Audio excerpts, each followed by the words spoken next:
This facilitates trusted data and as a result.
conference, and thank Bureau Van Dijk for sponsoring the break. And I also want to remind you that we have on Friday city tour. The delegates are invited starting from this afternoon to register at a dedicated desk in the registration area. So there is a limited number that can take part, 200 delegates. The registration for the tour will be on a first-come, first-service basis. This information on the tour is available on the website and the conference app. So please get registration for City Tour. And now, let me introduce our next speaker, Mr. Zhang, who has served as Vice President and Professional Senior Engineer of Nuke Tech Company Limited, responsible for research and development, product design, and manufacturing of high-energy X-ray container and vehicle inspection systems since 2018. Dedicated in security inspection sector for decades, Mr. Zhang oversaw major product development projects of Newtek's best-selling cargo and vehicle inspection systems. So please, Mr. Zhang, the stage is yours.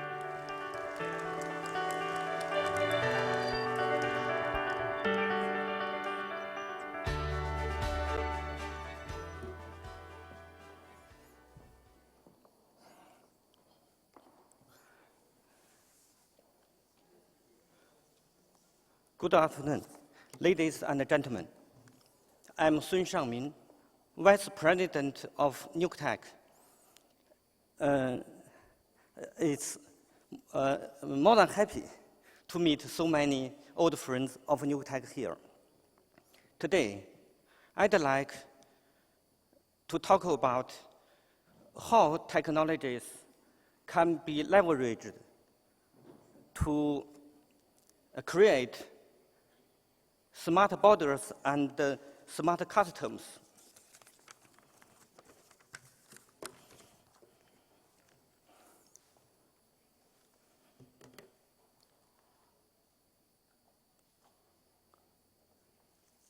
This curve represents the relationship between security and facilitation. Customs focus on the balance of them. For a kind of technology, security and facilitation are inversely related. We believe by smarter technology,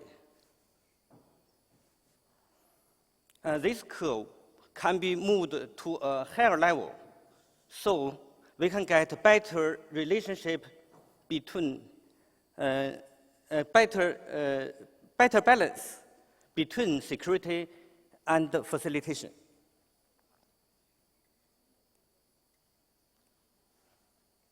For enhanced security, we need more smart technologies to inspect various kinds of targets. At the same time, to get better,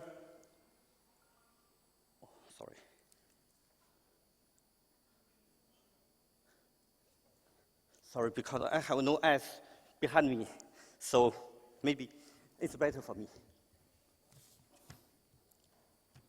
To get a better facilitation, it's necessary to integrate the inspection equipment into the existing logistics flow. So for customs can complete inspection without hampering the logistic flow of goods, thus can keep high throughput and inspection rate. Actually, we have a variety of technical methods, such as data acquisition, radiation imaging, electromagnetic wave imaging, chemical analysis, optical recognition, radioactive monitoring, These technologies have gradually been transformed to product to serve customers. Here, I'd like to show some typical examples just to share how advanced technologies are applied for more precise inspection. For cargo and vehicle inspection, in the port of Rotterdam, we cooperate with Dutch customs to apply the dual-view high-throughput drive-through fast scan system. The scanned vehicle driven through the scanning tunnel without stop, which ensures high throughput. Newtech are actively exploring the application of new technologies, such as photoneutron inspection, mule inspection, and evaporation-based detection technology. It's worth mentioning that in Shenzhen, we just finished the world's first CT cargo and vehicle inspection system. It is the very first time for CT technologies are applied for cargo and vehicle inspection. The left part are the two DR scanning images, including top view and side view images. The right part shows the scanning image of the section selected by the image inspector for detailed inspection.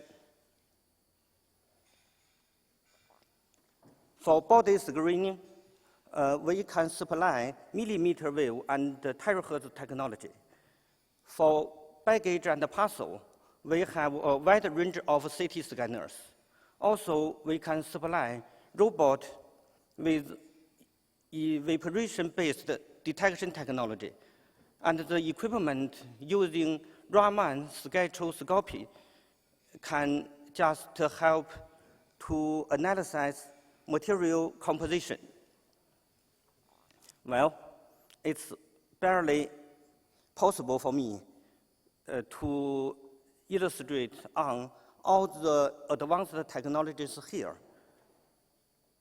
However, Newtech's target has been always clear. It's to supply more precise inspection of people, baggage and parcel, cargo and vehicle with advanced technologies.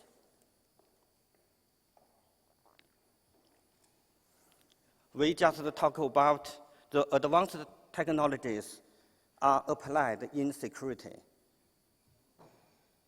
For better facilitation, we need to integrate the inspection system into the current logistics process seamlessly. For people screening, the innovative terahertz technology is used to scan the passengers passing by, and also this equipment can automatically alarm if some suspicious detected and concealed on the body. For baggage and parcel scanner can also be integrated into the current conveying system and can be scanned during normal transportation. And for cargo and vehicle inspection also can be integrated. In the automated terminal in Yangshan Port, Shanghai, our mobile scanner is applied at the AGV operation area of the terminal. In Brunei and UAE, our scanners are installed at the border side. All the inbound vehicles and cars are scanned just when the vehicles pass by. And in Hong Kong Airport, air cargo terminal, our scanner is integrated into the automated transportation lines. And in Singapore Changi Airport, our scanner is help to scan all the imported air cargo. And also our railway scanner helps customs in many countries for the entire train on time and online inspection.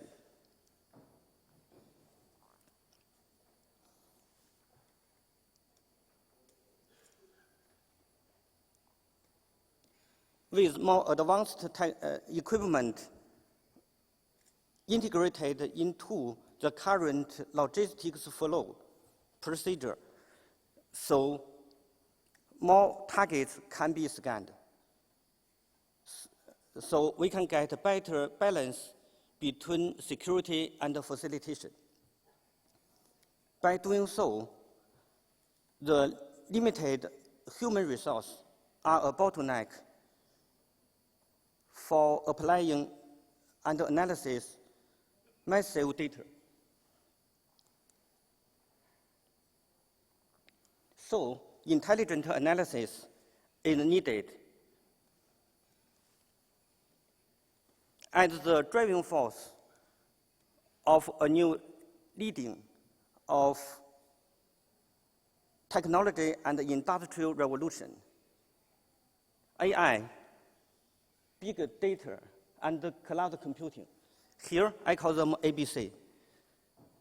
They are wielding a profound impact on social progress, world economy, and also people's life.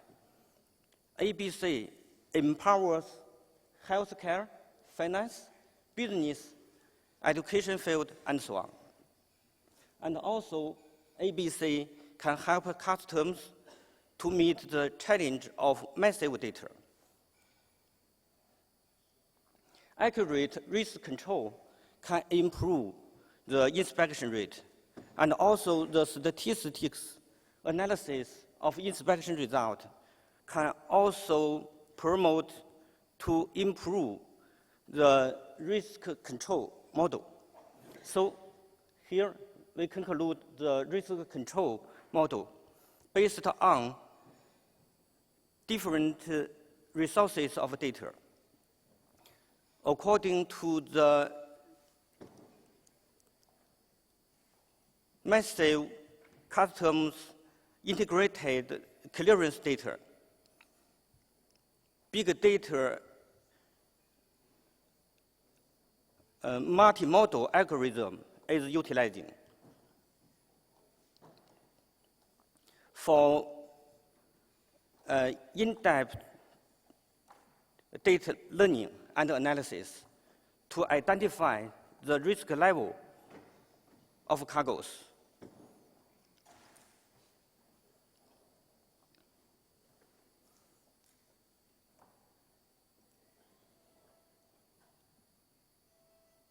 So next, I will introduce you a new tool, new cloud, which can provide data trustworthy storage and exchange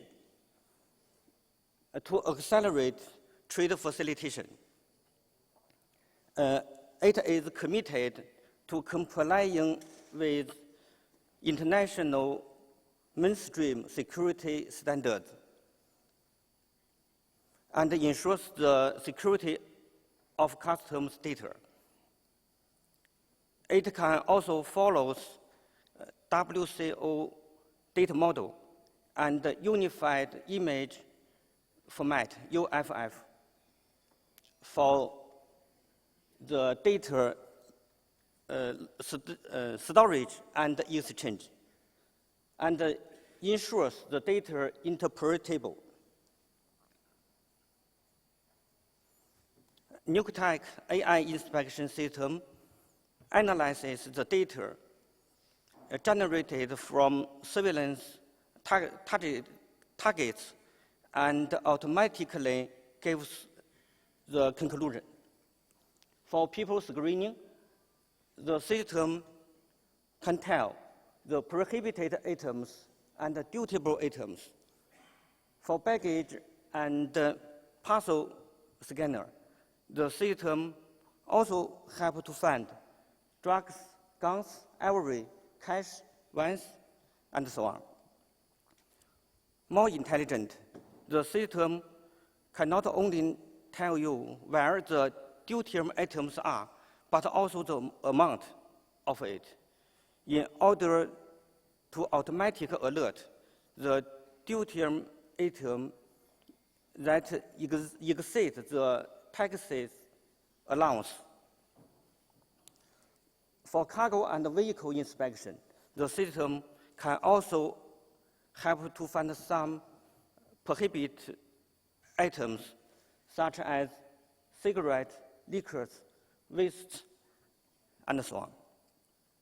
At present, the AI system has gradually grown up from a baby to a mature adult, and it can undertake tasks. At the same time, it still needs to learning, growing, and becoming more and more intelligent and powerful. NukeTech AI inspection system has already installed on most of the China's scanner, helps China customs become more and more smart.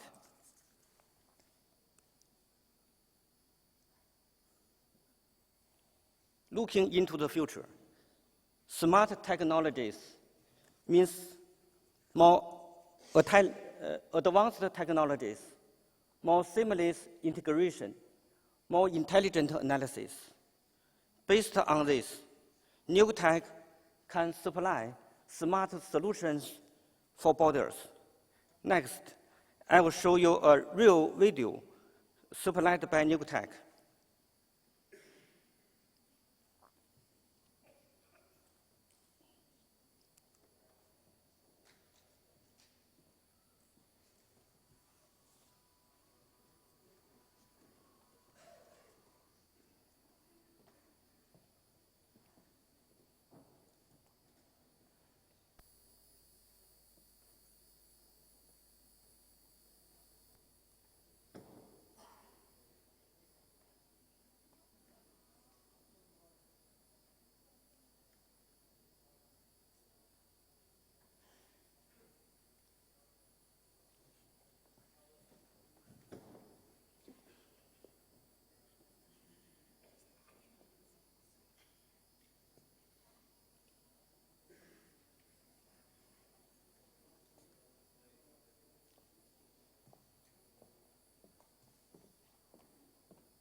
It's work down?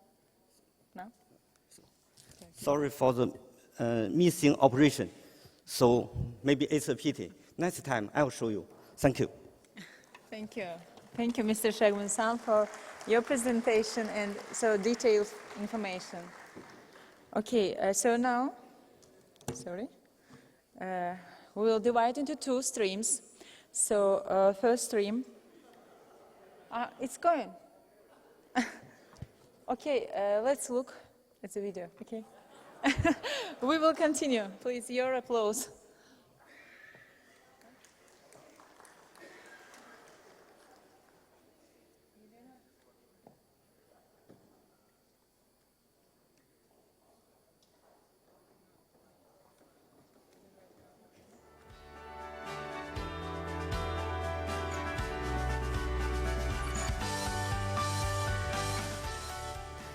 So, dear guests, let's continue If it will work down, so we will show you.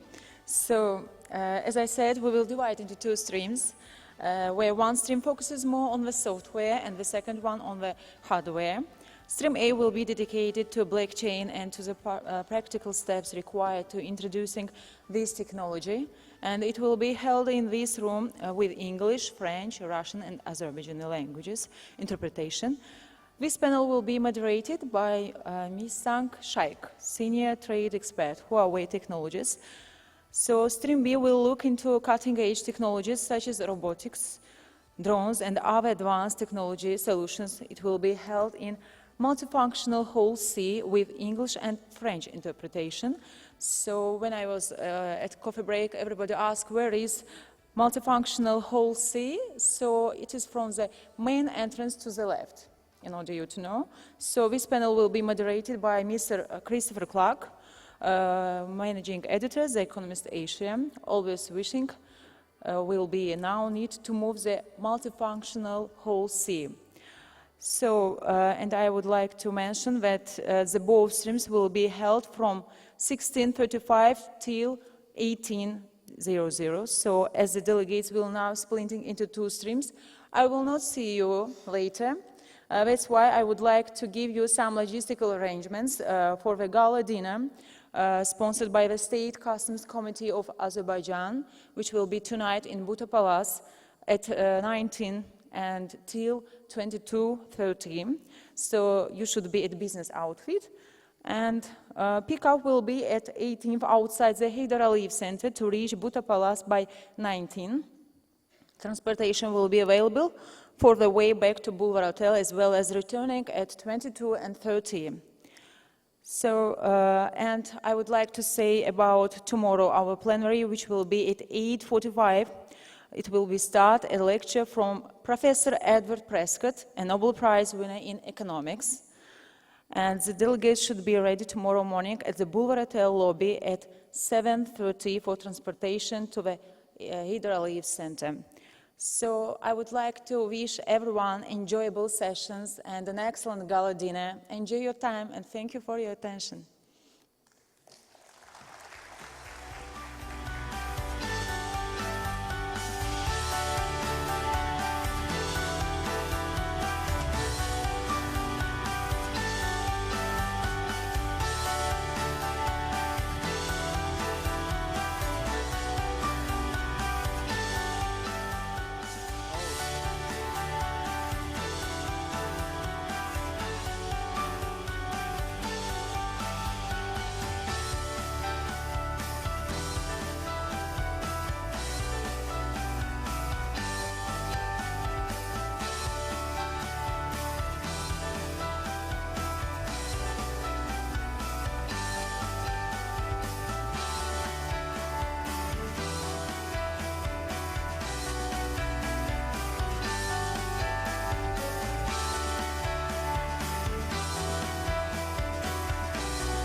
monitors, but they, for some reason, I can ask them to turn on if you want.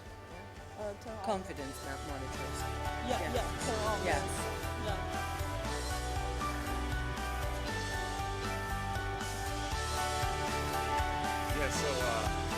So Nicholas, first thing he said to me was, "You gotta tell Jonathan." I said, "It's so funny because I saw one night earlier and I was talking to someone. I said, wait a minute, that name sounds familiar." So now we need to get it down.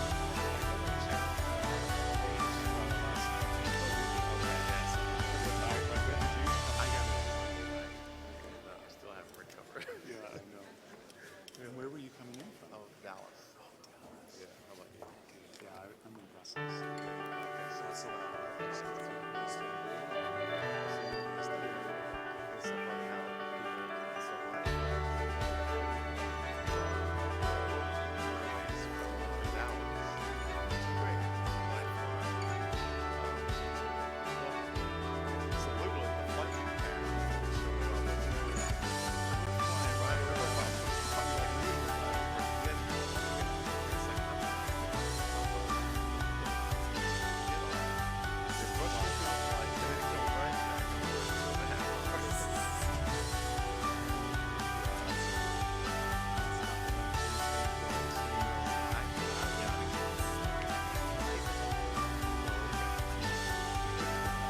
We'll talk later. Yeah.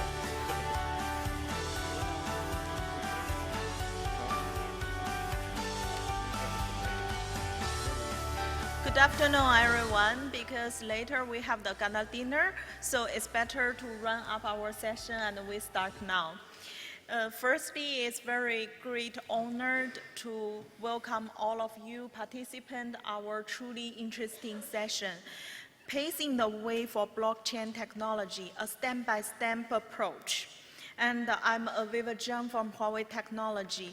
I'm also sitting on the private sector consulting group of WCU and the Future Council of WEF, World Economic Forum. Before I start, I would like to introduce my distinguished panelists. I will start from my left. We have Jonathan Page, who is the liaison officer of the First Secretary of Canada Border Services Agency. Jonathan is very experienced in trade compliance and facilitation for the Canada Border Services Agency. Jonathan, very glad to see you in Baku. Welcome to join us. The second person, we have the Solomon Joseph, who is the product director of the gas CrimsonLogic.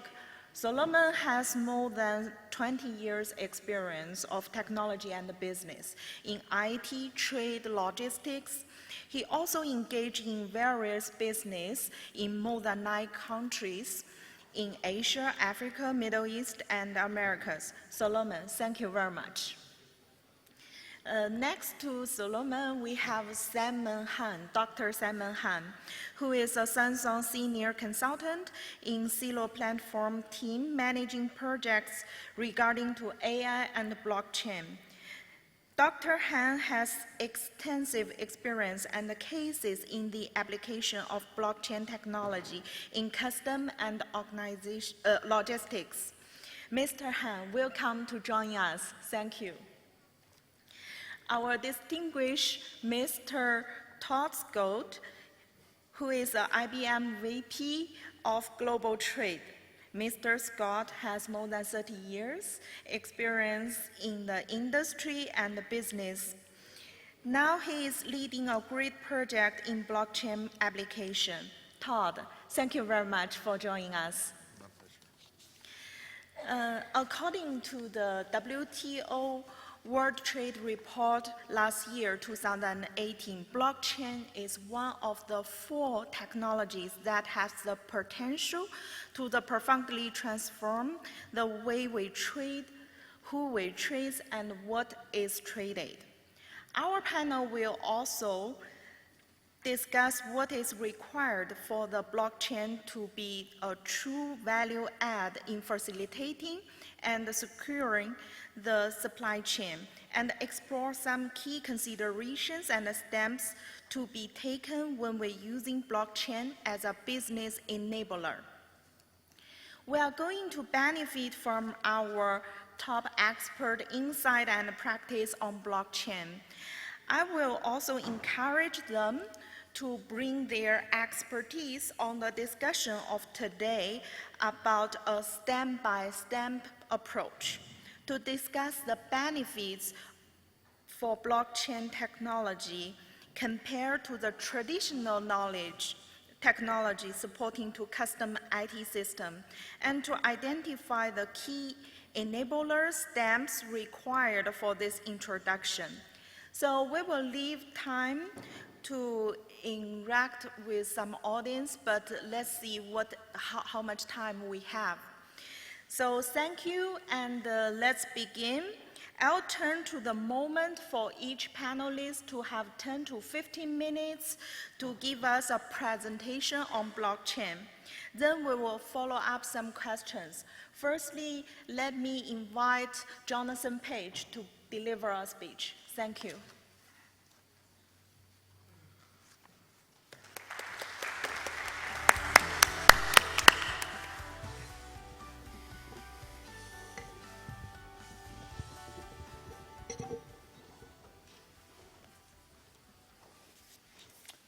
Hello, and thank you for the introduction, and I'd like to extend a warm welcome to everyone here in beautiful Baku.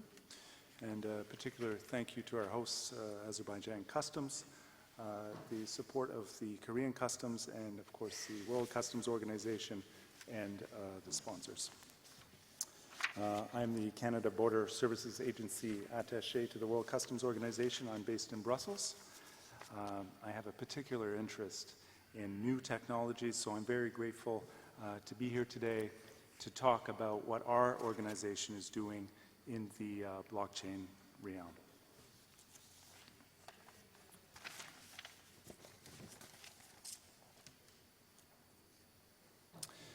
The CBSA is constantly looking for ways to improve our efficiency to handle increasing commercial volume.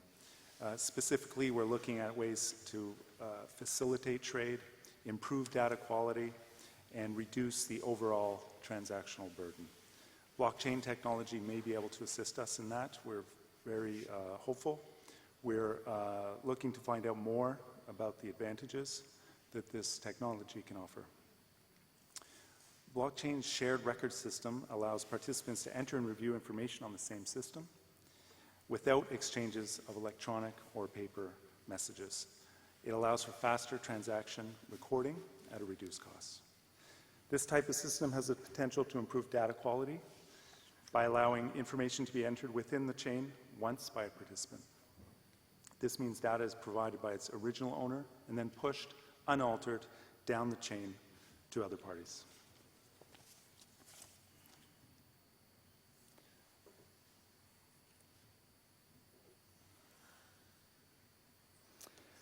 The CBSA is participating in pilot projects to evaluate the capacity of blockchain to test whether this approach is faster, reliable, and provides a more transparent supply chain. At this time, we're piloting out of the Port of Montreal with TradeLens, an IBM MERS product, and out of the Port of Vancouver with a Deloitte prototype.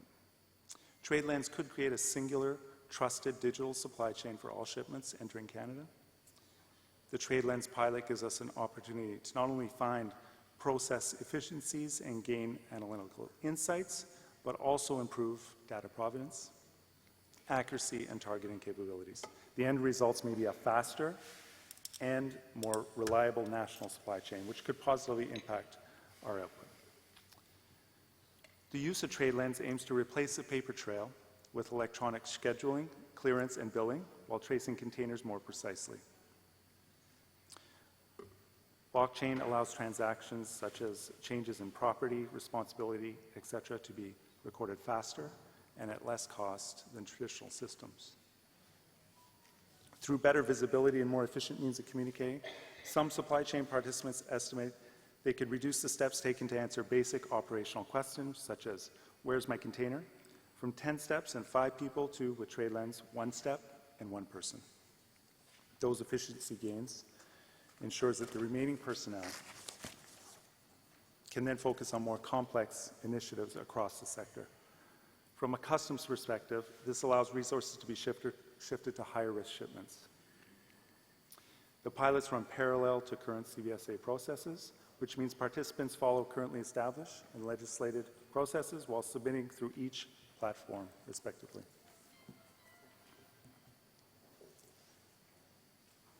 Both pilots are looking at a different portion of the trade chain.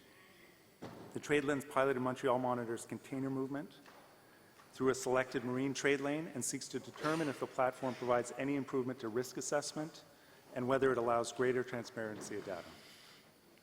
In Vancouver, the Deloitte pilot monitors container movement through the port and container examination facility. We're hoping to determine if there are any efficiency gains or reductions in costs of operations, and whether the prototype Deloitte built improves collaboration among stakeholders. Both pilots are currently underway and should conclude this summer.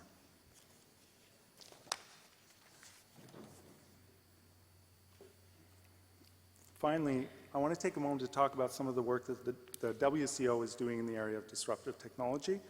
It was mentioned by the Secretary General earlier, and that is the study report on disruptive technology. 2 years ago, the WCO decided that the virtual working group on the future of customs would focus on disruptive technology, and a study report was later developed. From a customs perspective, disruptive technology includes blockchain, Internet of Things, artificial intelligence, biometric, drones, 3D printing, machine learning, as well as virtual, augmented, and mixed reality. The goal of the report is to raise awareness of these technologies and provide practical examples so that organizations can understand how they can impact customs and border management. The report contains approximately 20 use cases from customs administrations and industry, a forward from the Secretary General, a new chapter on virtual reality, and a chapter on the strategy behind the technology, such as managing IT products and the lessons learned, as well as a chapter on recommendations. The study report is being presented to Council later this month for approval.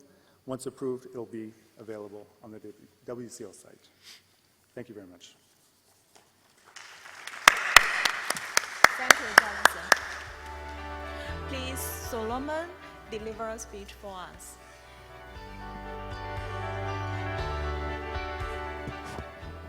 Good afternoon.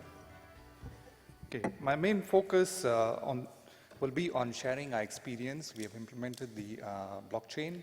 It'll be more about sharing our experience on challenges that we faced with blockchain, the use cases that we are trying out, that we are actually working on currently with our blockchain platform. And we'll also look at a short demo, okay?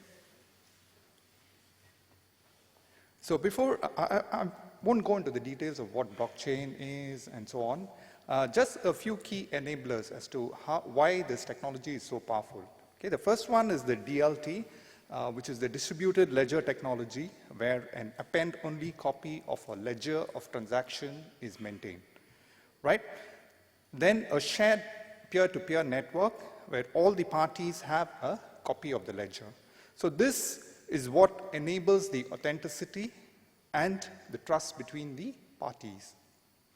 Then smart contracts. Again, this is a transfer of value between two parties or entities on the blockchain when certain preconditions or business rules are met. Then there's Internet of Value. Basically, we know of the Internet where the information is passed, but here we are talking about the value exchange, right?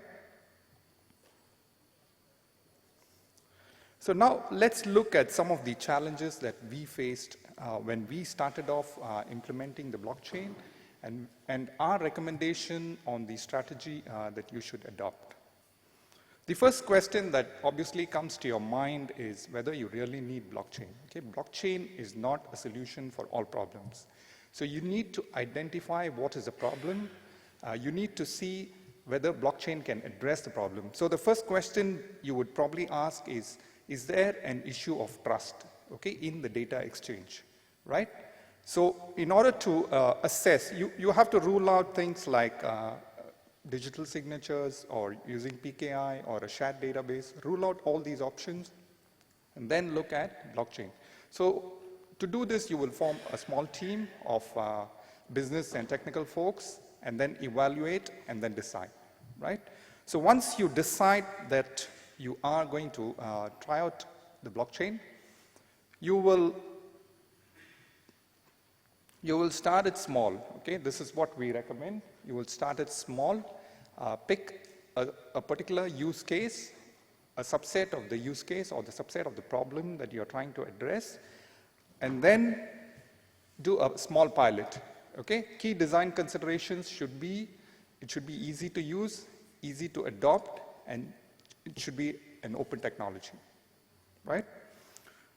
The next challenge is, again, you need to decide on the type of blockchain. Okay, there are quite a few different types of blockchain. There's a public blockchain, then there's the permissioned blockchain, permission private blockchain. So you need to decide on what type of blockchain that you're going to use, right?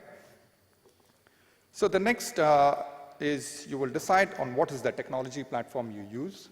Again, there are quite a lot of technology platforms. If you're going on public blockchain, you will use, you can use things like Ethereum blockchain, you can use EOS, Cosmos, there's quite a lot there in the market.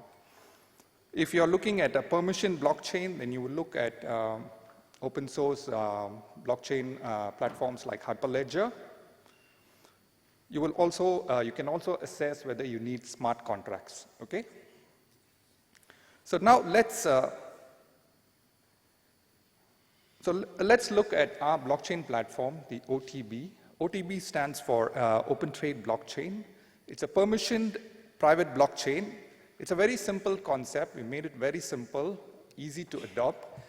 It's just like drag and drop. Okay, basically the focus is on trade documents.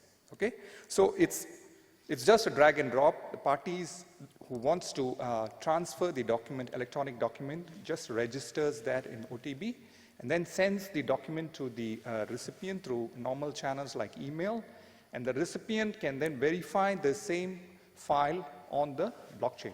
So essentially the blockchain is maintaining the fingerprint of the file, right? So what are the key value propositions of our blockchain? OTB is an open platform.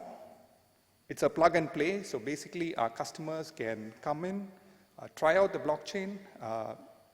It's open, so it's easy for them to plug in and try out any use case that they want to.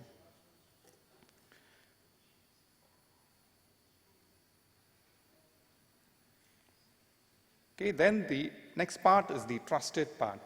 So our platform is, we have partners who are trade compliance service providers as part of our network. So they operate some of the nodes as part of our platform.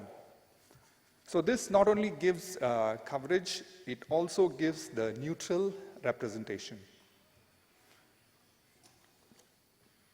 These are some of the partners that we are working with. Some of them are the PA Pan-Asian E-Commerce Alliance members like PT EDI from Indonesia, TIFA from Thailand, TradeVan from Taiwan. And this network is growing as I speak. Our target is about 50 nodes in more than 20 countries. OTB is borderless also. So it's a cross-border platform.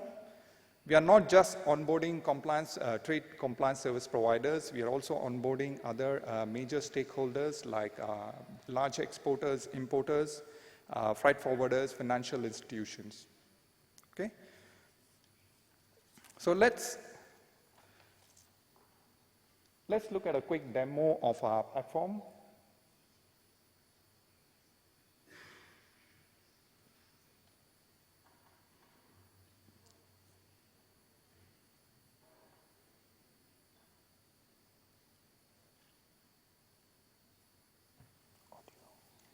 Sorry, the audio is not playing.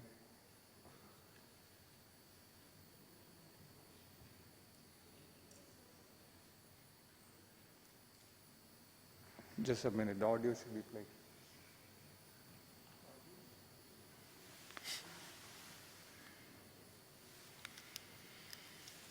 Okay, maybe I'll play the audio. So essentially, this is the platform where you can just log in. So this is the process of file registration. You can, as an importer, you can register the file. Okay, so let's say it's a copy of an invoice that you're sending it to the exporter.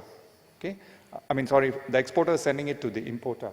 So he can go in and register the copy of the invoice on the platform. So that is what is being done. It's a commercial invoice, so it is registered on the platform, right?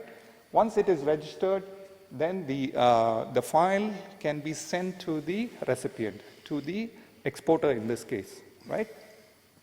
So the exporter can then go in and verify.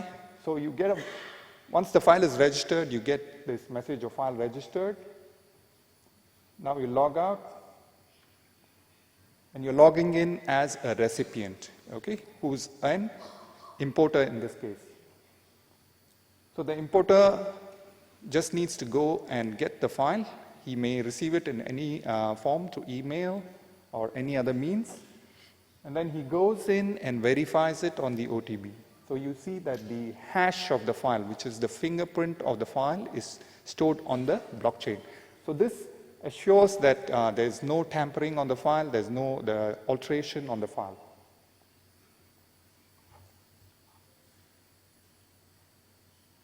Right, so we're also introducing a document pouch, which essentially is a pouch for all your documents. Let's say you are doing a trade transaction, from country A to country B, you will need quite a few trade documents for regulatory submission. So you will submit all that as a pouch into the OTB platform.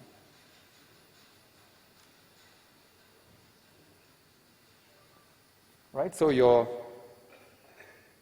registering all the files, all the documents that you need for that particular transaction.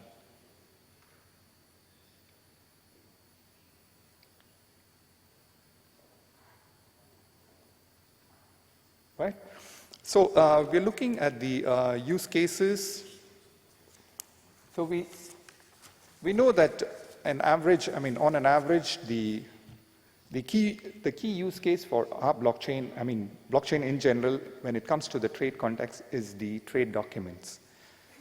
It is estimated that trade document processing and administration costs about 20% of the transportation costs. Okay, this is not taking into consideration loss of paper, misplaced papers, or even altered documents, which adds to the cost and the time of processing. Okay, so this is where blockchain has a strong use case, and through OTB, we are also trying to address this. So this is a typical trade document exchange flow, okay, in a normal import scenario. So you can see that there are quite a few steps where the document is being exchanged. Okay, you need documents, the trade documents, in order to fulfill your regulatory compliance, as well as to clear the cargo, right? There are quite a few stakeholders involved, mainly the banks, the customs, and the other governmental agencies. Then you have the importers and the exporters, right? So there's quite a few documents that are being exchanged here. So all this can be done through the OTB platform. So how will it benefit traders? It enables them to do faster clearance because there's no dependency on paper. Then from a government's perspective, it provides better visibility of the trade transaction, more transparency, leading to better risk management and controls. Banks also have better visibility of the trade transaction. This facilitates faster issuance of insurance documents, your LOC, and things like that. So this is our future plan. We aim to make OTB a secure, neutral, and robust platform for all trade documents. We are targeting about 50 nodes, as I mentioned earlier, where 25 of the nodes will be from the customs system or the single window systems that we have deployed, CrimsonLogic has deployed in over 20 countries. So the platform will serve to exchange all trade documents. Okay, finally, we'll take a look at some real use cases that we are working with our partners today. Trade compliance, we are working with our trade compliance service providers in different countries. We are piloting the exchange of eFITO and CITES with TradeVan from Taiwan. Our trade documents, other trade documents like ECO, Certificate of Origin, with TIFA and PTEDI from Indonesia and Thailand respectively. Then with Panama, we are piloting with the re-export certificate for any goods that is manufactured inside the colon-free zone and is exported out of the colon-free zone, right? So we are working on quite a few use cases, real use cases. So if you're interested to find out more, you can approach us. So with that, I conclude my presentation. Thank you for your attention. Thank you, Solomon. I think many cases is very helpful for us to know what is the prediction for introducing the technology. It's Simon, sorry. Oh. Sorry. The next speaker is Simon, Dr. Simon, please.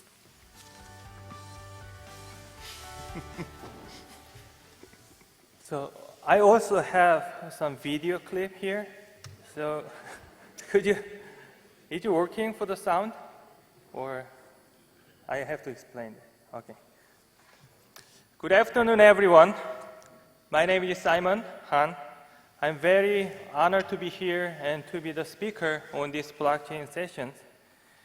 And also, I'm very thankful to the WCO for giving me a valuable opportunity to show you Samsung SDS use cases and blockchain technologies. Today, I want to talk about the direction of the logistics blockchain platform with use cases of Samsung SDS. So these days, everyone uses smartphone to communicate with each other through the blog, SNS, and Facebook, and etc. So how many friends do you have in your Facebook or blog? I might have more than 100 friends in my Facebook. So what do people want to build their network? From the psychology theorem, the network creation principle is like this. Normally, human beings has a desire to do more things with less resources. It's why people create their network. So have you ever heard about hyperconnectivity? Oh, hold on.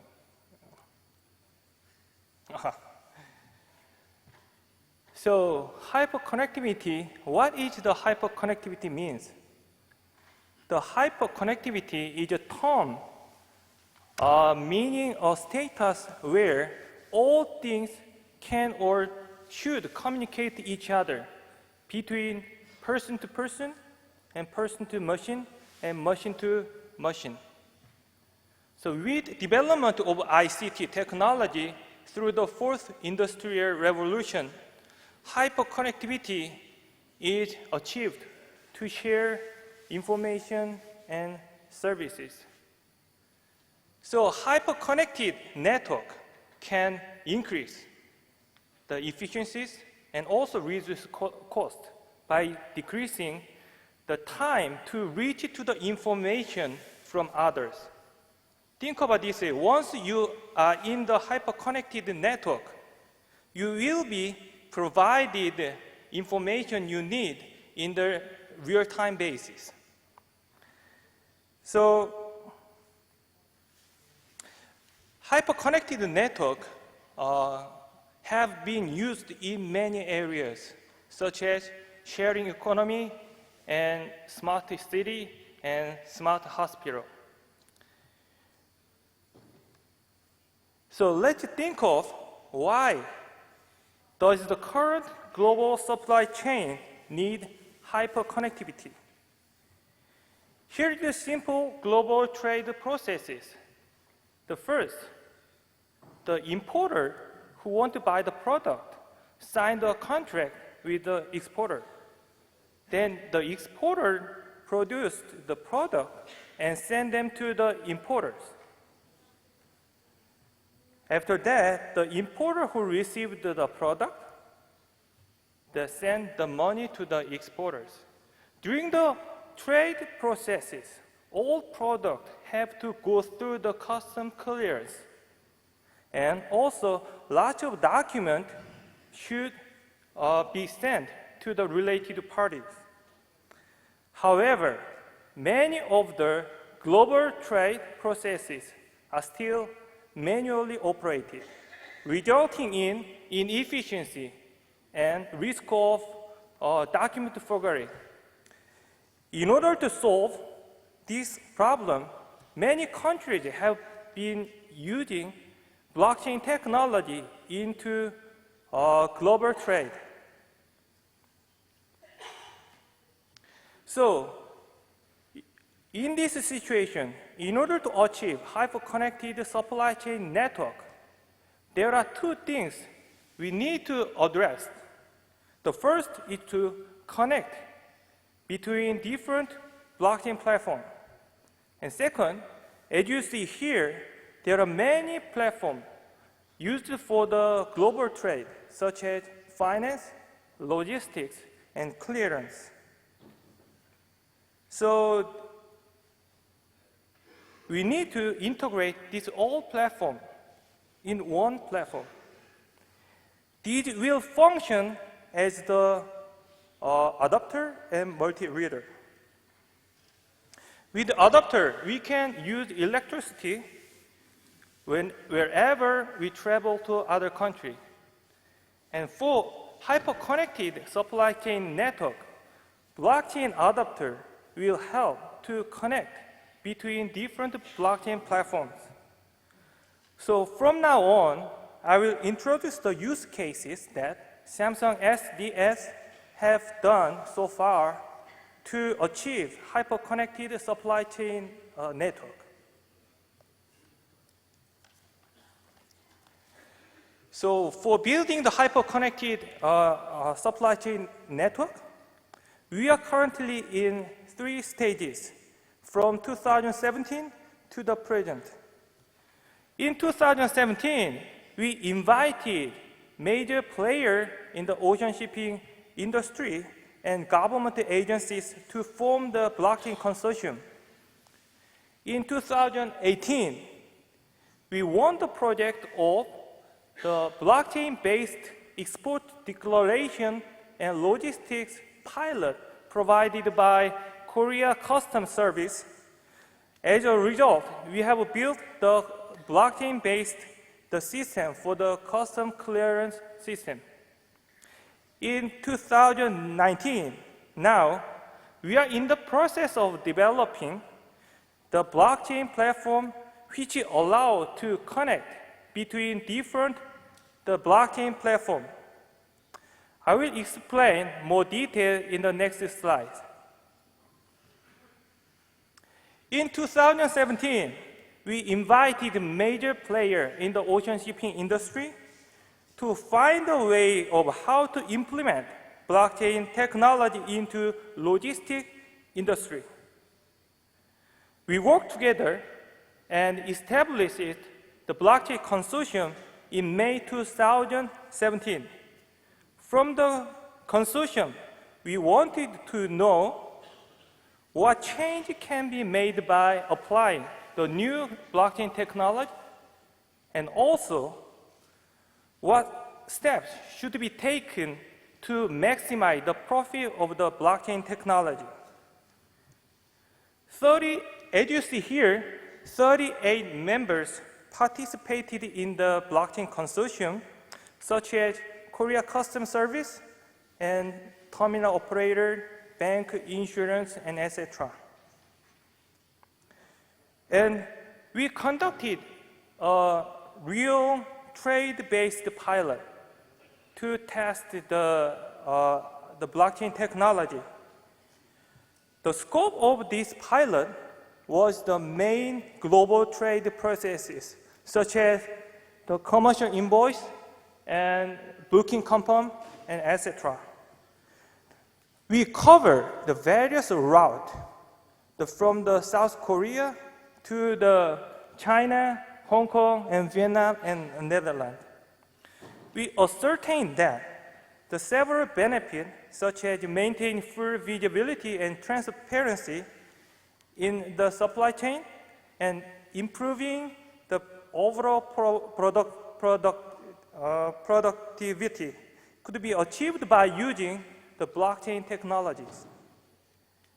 In 2018, we won the project of the blockchain-based export declaration and logistics, the pilot provided by Korea Customs Service.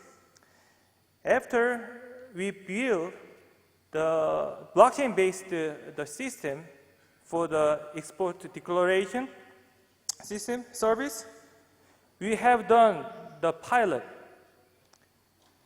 So for the pilot, as you see here, 60 companies participated to test it as a different role. So during the project for the advertisement, we made a short video clip. So let's watch the video.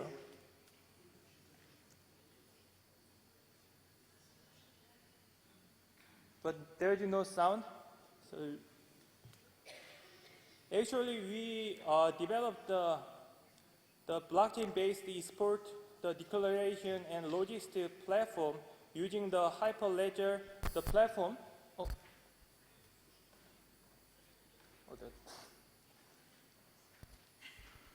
Okay. Okay, it's okay. Let's go to the next page. In project, now we Samsung SDS and Port of Rotterdam. Logistics innovation is Port of Rotterdam and ABN AMRO Bank in Netherlands are in the process of developing a blockchain platform which allows to connect between different blockchain platforms. The main function of this platform is to enable notarization and ownership management of the document for interconnection between the different blockchain platforms.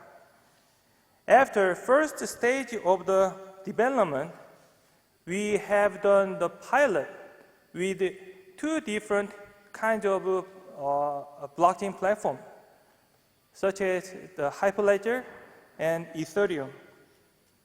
The following video shows the tracking information of the cargo we sent from the Korea to the Netherlands in the pilot. So two different blockchain platforms are shared global trade document and also real-time basis tracking information. For the real-time basis tracking information, we use both AIS data and also IoT devices. So for the AIS data provide the location and also velocity of the vessel. As you see here on the screen from the IoT devices, we can also capture not only AIS data, but also humidity and the shock of the container, shock level. So also our platform provides a time series graphic of the tracking information so that we can track the change of the temperature of the container so that we can easily find some point of the problem when it occurs.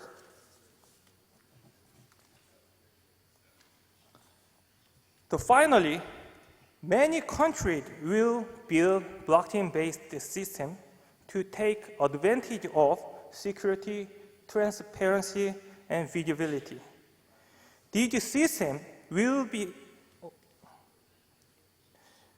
connected through the inter-country connections, and also various services will be operated on that platform. As I mentioned before, the network has a power. For example, you are using now many platforms, such as MS Office, and Google, Android, and other, etc.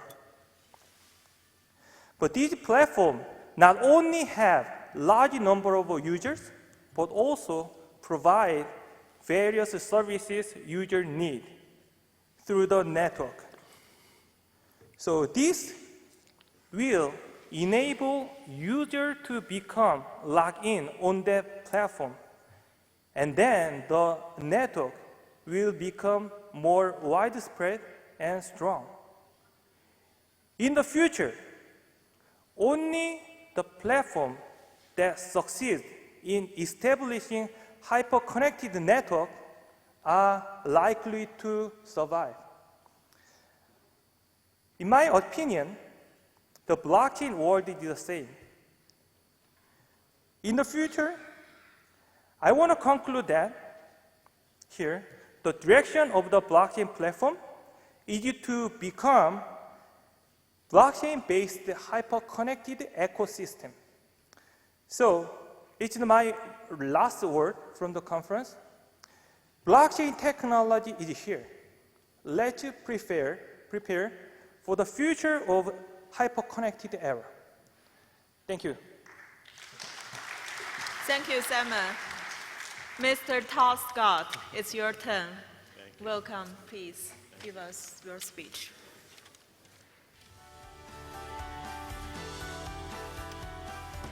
Good afternoon, everyone. It's a pleasure for me to be here. As part of my responsibility in IBM for global trade, you mentioned earlier, I actually work in the blockchain division. Now, I oftentimes will make people nervous because if I have a 1-hour discussion with a client, I probably talk about blockchain about maybe 5 minutes of the entire discussion. What we typically focus on, which is what I'm going to try to go through with the presentation, is first, let's identify what the business problem is you're trying to solve for. Who are the participants? Who are the ecosystem participants that might be impacted by changing the process of the particular business problem? And then thirdly, not only how they're going to be impacted, who they are, but how they're going to be impacted, because that's going to impact adoption. And I think there's one thing that I think we can all agree on. There's been lots of different pilots and activities around blockchain, and then they sort of fizzle, right? But I think now in 2019, we are past the Petri dish exercise. We're now to the point where companies are wanting to really embrace blockchain, to use it to differentiate their business and to take out cost.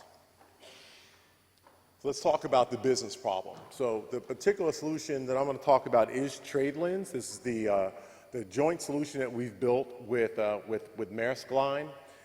And the reason why we decided to do this is because, you know, Maersk, obviously they're one of the largest shippers in the world, ocean carriers, I should say, in the world. But the problem of shipping goods really hasn't changed much in the last 60 years. The processes have not changed at all. 80% of what you and I buy, what we wear, what we sit on, is moved over the waterways. And the World Economic Forum actually did a study back in 13, quite a long time ago, saying that if there were just a 15% improvement in how business is conducted, it could have a $2.6 trillion impact globally. So that's about an impact of about 7% on global GDP. So obviously the potential for everyone in the ecosystem is dramatic. So now that we've got that identified, here's why there's such a big problem that exists today. Well, first of all, a lot of the documents, we actually, as part of our case study, we followed a container that was moving avocados from Kenya to Rotterdam. Mombasa, Kenya, to be specific. And what we found is that there were over 30 different entities that actually touched the documents. There were over 200 different documents that were being exchanged along the way. And oh, by the way, the process that had been put in place actually had the documents sent via courier from Kenya to Rotterdam. Now, the customs agents, they were very, very good. And of course, all of you know the customs agents who get it done for all of our countries day in and day out. But they had essentially worked out a system whereby when the goods came in, the customs agent from Rotterdam would call his peer in Kenya and say, hey, listen, you know, here's a certificate of origin that I have. Does this make sense, et cetera? Is it legitimate? Worked all the time. Two individuals had worked it out.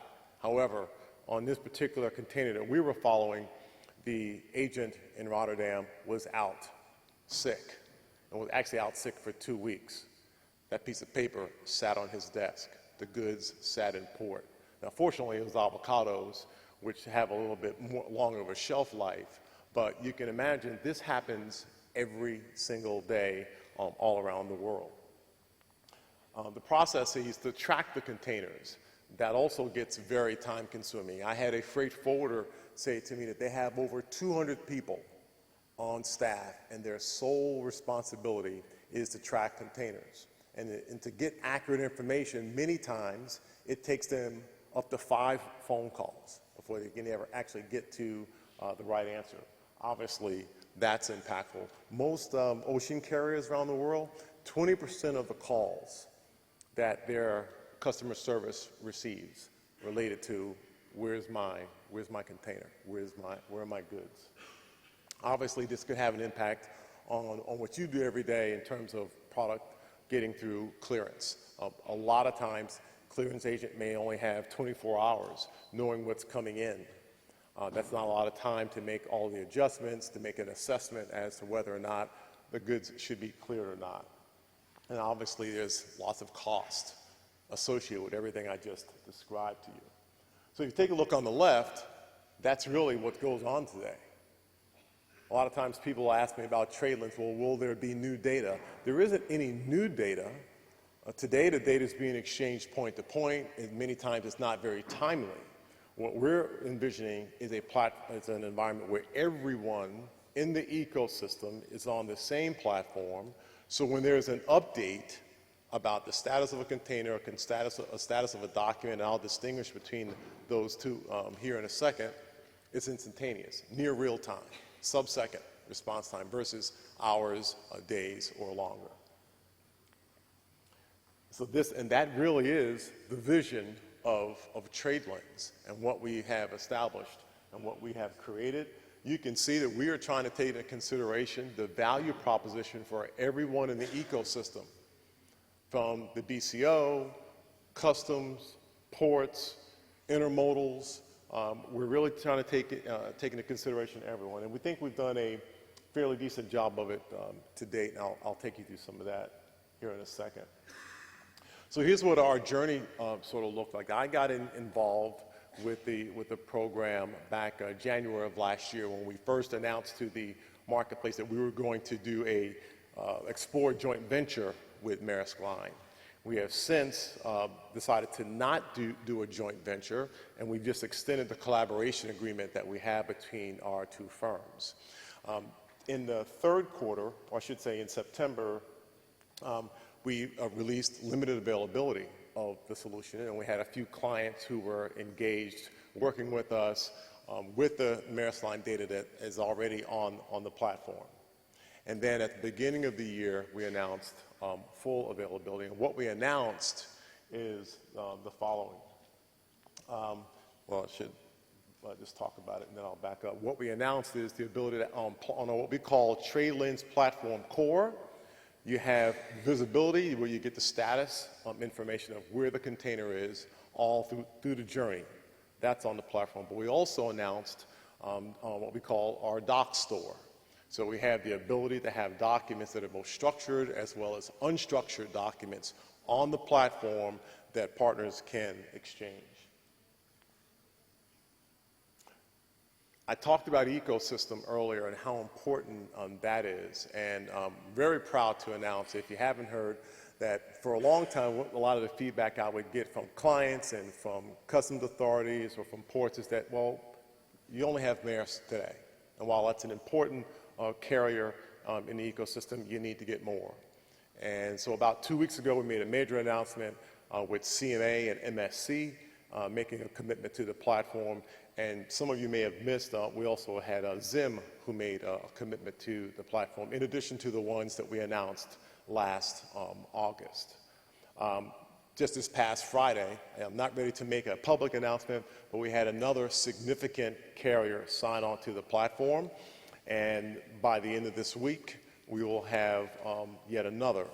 So by the end of, hopefully by Friday, we will have close to 60% of the global containers committed to the platform. And we've already started having the technical sessions where we are onboarding the carrier's data onto the platform. Those actually started yesterday in Geneva. But not only that, we've got some inland transporters as well that are on the platform, and you can see the number of ports and terminals that we have. So here's, I want to give you an overview of what TradeLens is in its totality. The first thing is, it's all about the ecosystem. We talk a lot about carriers. It is a carrier-based from being a primary data provider, but customs, ports, freight forwarders are very important to the ecosystem as well, and obviously the BCOs are going to be important to the entire ecosystem as well. One thing we did not anticipate is the interest level from financial institutions. I'll talk a little bit more about the role that they'll play and how we're working with them. Then there's the platform I just told you about, right? We've got the core platform as well as the dock store.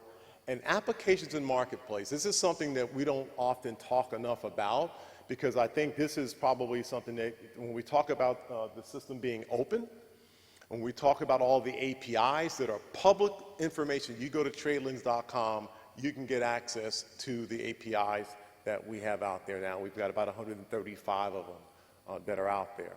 So we expect and we see a world where a company may create a solution that can leverage the TradeLens data now that it's all on one platform for the benefit of perhaps a financial institution, could be for the benefit of a BCO. So I won't talk about visibility that much, but I know that I referenced earlier what a customs agent might benefit from. So imagine a world where you had enough visibility where instead of you getting 24-hour notice, you got a 2-week notice as to what was coming into your country, okay? Documents. I mentioned the documents earlier. We have 18 documents today. We're going to continue to build on these documents. You can see that the ones that are, we have most of them are structured. We also have some that are unstructured, right, just based upon the marketplace and where we are today. Very excited about this. And not only is documents there, but we're also expecting the third quarter, we're going to be releasing different phases of these documents being actionable. So from booking to the bill of lading, being able to have that be more automated versus the manual intervention that takes place today. And then, of course, there's blockchain. This is the 5 minutes where I usually spend a little bit more time on this, talking about creating an environment where, yes, we are a Hyperledger fabric. People oftentimes ask about security. Maybe we'll get into this during the Q&A, but I will tell you that it runs on, TradeLens runs on the IBM cloud, which sits in IBM data centers, and it sits on IBM mainframes. And mainframes run 80% of the global financial institutions, right? So when we talk about having a high level of security, you can obviously rely on mainframes for that. But there's also ISO 27001 standards that we also adhere to, and then the container technology that we use also really protects the data. I'll pause there, but I think I'll close with saying we are very excited about what we've been able to accomplish with TradeLens thus far. That is in no small part to a lot of the feedback that we've received from not just ocean carriers, but from forwarders, customs authorities, and ports. And as we formalize what we're going to call our solutions board, we expect that we'll be getting more and more feedback to help validate the roadmap that we have for the product going forward. Thank you very much. Thank you. Now we go to the next part for questions and answers. My first question is to Dr. Simon. So from your speech, what is the true benefits for blockchain technology and how do we get there?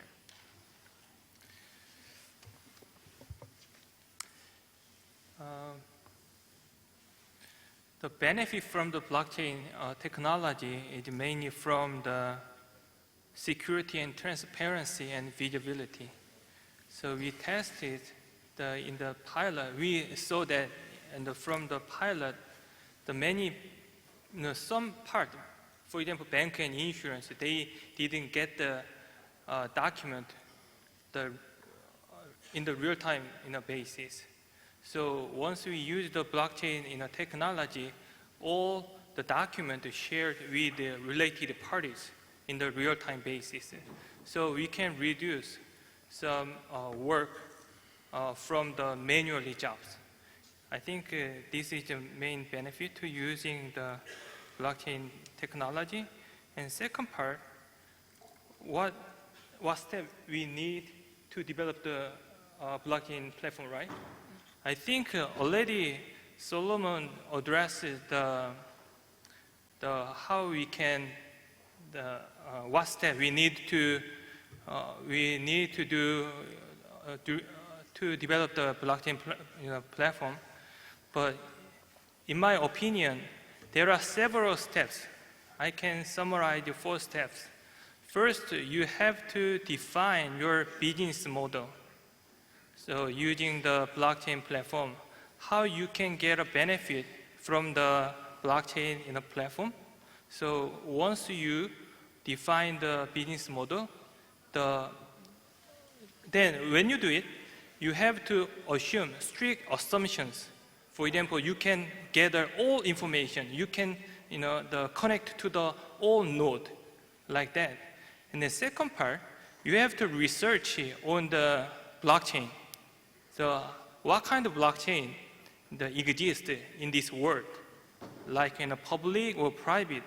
So based on your business model, you have to select one specific the blockchain platform. And then third stage, it's the most important part. In order to use the blockchain technology, we have to have an ecosystem. So we need to think of the strategy, how we can make the companies, people to join into our blockchain ecosystem. That is the most important things. So, and then first stage, just you have everything, you define everything, you build your blockchain system platform and using it. I just summarized these 4 steps when you develop the blockchain platform. Thank you, Simon. The next question is to Jonathan. I wonder, when we introducing blockchain technology to custom authority about the cross-border management, what is the main challenges and what is the step we need to be taken from the legal perspective, also from the procedure perspective? Thank you. Yeah, thank you very much for the question. I think for us, and this discussion has been going on, we see this discussion of the WCO quite often, and from the legal perspective, it's always about the data sharing. I think we've touched on this before. There's just that comfort level, I think, that we need to get past when it comes to blockchain. So we're taking small steps, and I think as people get more comfortable with the technology, we'll see quicker adoption of it. But certainly data sharing is one of our main hurdles with adopting blockchain. Thank you. So my next question to Solomon. In your presentation, you mentioned about the private blockchain, also the permissioned blockchain. What is the difference between permission and the private? What is it? Okay, essentially, permission blockchain is a closed network of trusted entities. Okay, like our fellow panelists also shared, their platform is also a permission blockchain where trusted, whitelisted entities run the node. Okay, so they participate in the network, and they also execute the consensus protocol and execute the transactions on the blockchain, depending on the entitlement. So if a new member needs to join the blockchain, then there needs to be, the rest of the participants in the blockchain needs to give permission for a new entity to join the blockchain. Okay, unlike a public blockchain where anyone can just go and join the network. So private is more of a private deployment. Private blockchain is more of a private deployment where the consensus protocol can work in a very different way. And here in a private blockchain, the other parties, okay, who want to view the ledger of the transactions can have a read-only copy of the ledger. Thank you. Mr. Todd, I saw you have a lot of pilot projects on blockchain. So my question to you is, what is the most promising examples of blockchain pilots? Yeah, thanks for the question. So I think some of the best examples I'll give you are where a BCO will say, and listen, I want to do a pilot with you, but I want to bring on my entire ecosystem. So I want to bring on 30% of my containers are being managed by a particular freight forwarder. And obviously I want to bring on the ocean carrier that might be associated with that, and also bring on a port or a terminal, right, or a customs entity. Those are the most beneficial type of models. Now what's important about that model is how it's set up and from whose perspective. Because if it's coming at it from the perspective of, say, a customs entity, the priorities of the POC might be different versus if it's coming from the point of view. So I think it's always important to make sure you gain clarity. You pull in a lot of people, but let's be clear in terms of what's trying to be accomplished. Another example that we did not necessarily foresee is that as we were engaging with a large CPG company, and they started to realize, well, you know, having all this data in one place and having this direct connection on the status of the containers, information with the containers, could this help me to better reconcile invoicing? And so we developed for them and it will be more commercially available, a solution that actually, while the TradeLens offers a lot of value to them, they actually see more value in being able to solve this very challenging problem of reconciling invoicing. So, I mean, those are just two very disparate examples of some of the POCs that we're starting to see more and more of. But I think the ability to solve one big problem is going to release a lot of other opportunities for our clients and, quite frankly, everyone in the ecosystem. Okay, thank you. Because the time is very quick, it's almost 6, so we have to wrap up our session. I'm so sorry I cannot have time to open the floor for questions, but if you have questions, we are very happy you to contact our panelists, our expert after the session. So it's a fastly changing environment. I think it's important for us to know what is going on and to understand the new technologies, especially blockchain. We do hope that our session could build a bridge between the blockchain community and the trade community. We are trying to explain in the simple terms to all stakeholders here what is the technology is about, what it can do, and what it cannot do. Blockchain is more than Bitcoin. Blockchain is a very tamper-proofed, decentralized, and distribute digital record transactions that create trust, and it's designed to be highly risk-lined. Blockchain has opened many opportunities for us when it comes to international trade because the transactions are linked and time-stamped. It makes traceability easier and it enables facilitate a number of bond procedures. Blockchain could help us build trust without policy environment, enhance the transparency and the traceability of blockchain, could help trade move closer to becoming paperless. From our panel discussion, there is a clear call for all our participants in the room to consider the potential of blockchain and take more actions, explore the use of this technology in the custom domain. It is also for you to take it into consideration to weigh the cost and the benefits carefully, address and manage the key challenges that Jonathan mentioned. So look forward in the future. It's key for the regulators to keep in mind that to see what their role should be and what we can do to allow the blockchain to really reach its full potential and make a difference for our current cross-border management. Thank you for joining us, and thank you for my distinguished panelists. Thank you. we are ending here. Thank you.